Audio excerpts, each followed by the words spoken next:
നമസ്കാരം. പുതിയൊരു വീഡിയോയിലേക്ക് സ്വാഗതം. ഇന്ന് ദുഃഖവെള്ളി അല്ലെങ്കിൽ ഗുഡ് ഫ്രൈഡേ.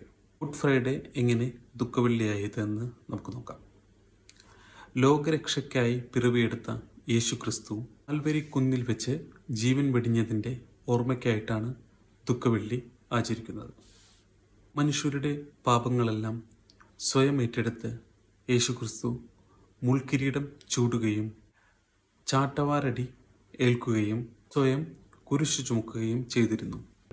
അന്ന് ആ കുരിശിൽ വീണ യേശുവിൻ്റെ രക്തം കറമാറാതെ കിടക്കുന്നുണ്ടെങ്കിലും അതിൻ്റെ അനന്തരഫലം വലിയ ഒരു നന്മയായി മാറുകയായിരുന്നു.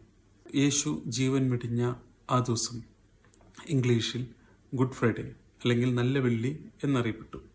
അമേരിക്ക അങ്ങനെ പല പല രാജ്യങ്ങളിൽ ഇത് നല്ല വെള്ളി അല്ലെങ്കിൽ ഗുഡ് ഫ്രൈഡേ ആണ്.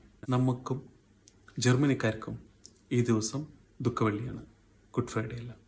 അന്ന് യേശു സഹിച്ച വേദന, പീഡനങ്ങളുടെയും ആ വേദന നമ്മൾ ഓർമ്മപ്പെടുത്തുന്ന ഒരു ദിവസമായിട്ടാണ് ദുഃഖവെള്ളി ആചരിക്കുന്നതും കുരിശെല്ലാം ചുമന്ന് നടക്കുന്നതും.